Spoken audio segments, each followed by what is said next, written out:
Who's today's MAGA hypocrite? Well, that's GOP Senator J.D. Vance. Why is he a hypocrite? And is that fair to say? Well, during an interview with CNN's Caitlin Collins, Vance found himself in a challenging position when discussing the events of January 6th and the recent college protests. But you can't police people for being anti-Israel or pro-Israel.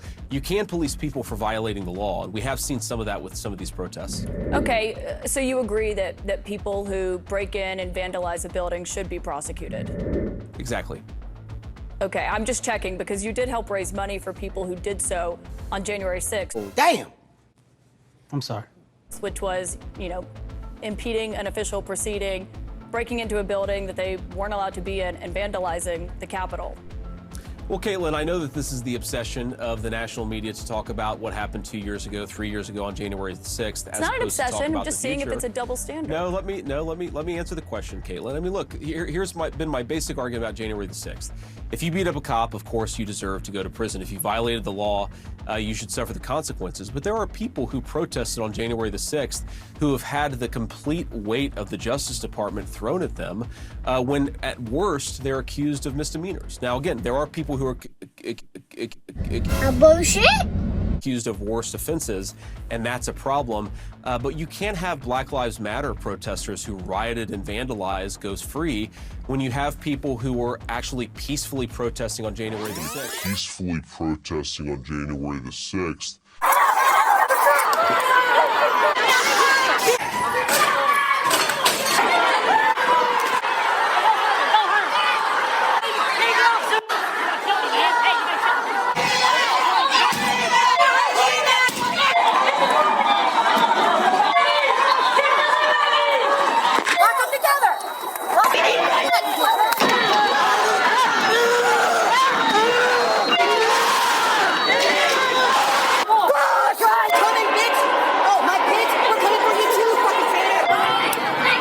They've got the gallows set outside this Capitol building. Start making a list, put all those names down. And we start hunting them down one by one. Who were actually peacefully protesting on January the 6th, who have the book thrown at them. That's the double standard that I'm most worried about.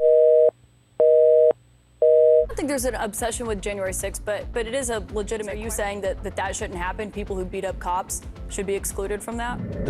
Yeah, I think what the president has said is that people who have this double standard applied to them should be pardoned. Pathetically, Vance attempted to minimize the severity of the January 6th insurrection, which raises concerns given he's rumored to be on Trump's VP shortlist. Yikes. Furthermore, Vance's alignment with the MAGA movement and serving as Trump's apologist has left many disgusted and some skeptical, especially with the revelation, or at least for some, that Vance was a former anti-Trumper. The author J.D. Vance, once critical of former President Trump, Vance has since deleted tweets in which he called Trump reprehensible, and now he's publicly asking for forgiveness. I criticized Trump back in 2016, and I'd ask folks not to judge me based on what I said in 2016, because I've been very open about the fact that I did say those critical things, and I regret them, and I regret being wrong about the guy. I think that he was a good president. I think he made a lot of good decisions for people, and I think he took a lot of flack. Listen, I just need people to remember the space that J.D. Vance occupies here. In his book, Hillbilly Elegy, he described, I think, the economic conditions that may have helped lead to the rise of Donald Trump, people who felt left behind by the economy. But while he was doing that, he was very specifically critical of Donald Trump himself. Now, that just hasn't changed. He's now basically apologizing for ever saying anything bad about Trump. What does it say to you?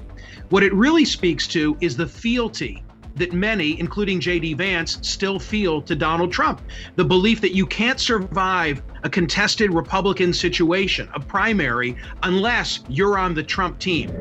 If J.D. Vance has criticized Trump in the past, tried to hide it, and now apologize for it, do voters who he is trying to attract accept that? In a Republican primary, you have got to be lockstep with the former president of the United States. Now, to make things even worse, in the same interview with Collins, Vance downplayed the January 6th insurrectionists and their Hang Mike Pence chants. The question fundamentally for our country is, do we want 4 more years of Joe Biden, or do we want 4 more years of the peace and prosperity of Donald Trump? That, to me, is an easy question. The last time I checked, President Biden wasn't approving of the chance to hang his vice president and did not call his vice president when their life was in danger on Capitol Hill, something that Mike Pence himself has testified to. So my question is, does it give you any pause to be his vice president, given how he has treated Mike Pence? Caitlin, I'm extremely skeptical that Mike Pence's life was ever in danger. I think politics people like to really exaggerate things from time to time. You can see Vice President Pence and his family quickly move down the stairs. The vice president turns around briefly as he's headed down. As Pence was being evacuated, rioters started to spread throughout the Capitol. Those inside helped other rioters break in through doors in several locations around this entire building. And the mob was looking for Vice President Pence. I know a lot of Pence folks in would the disagree Democratic with Party. that, Senator. A lot of folks in the Democratic Party, Caitlin, act as if January the 6th was the scariest moment of their lives. I think, look, January 6th was a bad day. It was a riot. But the idea that Donald Trump endangered anyone's lives when he told them to protest peacefully, it's just absurd. And the entire legal basis of this prosecution of Donald Trump But from they were Jack chanting Smith. that they wanted to hang him. Look, Caitlin, did a few people say some bad things? I heard the Pence just caved. No. Is that true? I didn't. I'm hearing reports that Pence caved. No. I'm telling you, if Pence caved, we're gonna drag motherfuckers through the streets. You politicians are gonna get drugged through the streets. Bring it out! Bring out Pence!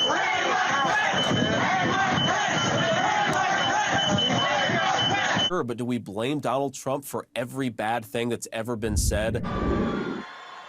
We're going to walk down anyone you want, but I think right here we're going to walk down to the Capitol, because you'll never take back our country with weakness. You have to show strength and you have to be strong. This latest interview on CNN has fueled discussions about the continual integrity and ethical problems most individuals who make up the core of the Trump movement. These hypocrites like Vance shift their alliances purely for personal and/or political gains. They care nothing of who they represent and what this country stands for. Donald Trump and his MAGA morons must be stopped, and the way to accomplish this is by beating them at the ballot box this upcoming election season. Thank you for watching, and if you enjoyed our work, please subscribe. I'm not allowed to testify because this judge, who's totally conflicted, has me under an unconstitutional gag order. Nobody's ever had that before. Also, take a look at this video. We think you'd like it. I'm trying to answer the question. I appreciate if you let me. The biggest threat to American democracy, Caitlin, is that the Biden administration is trying to prevent Donald Trump from campaigning. There's a They hide their in New own York candidate. that's presiding over that case. The Biden administration is not preventing Donald Trump from campaigning. He just did 2 campaign events tonight.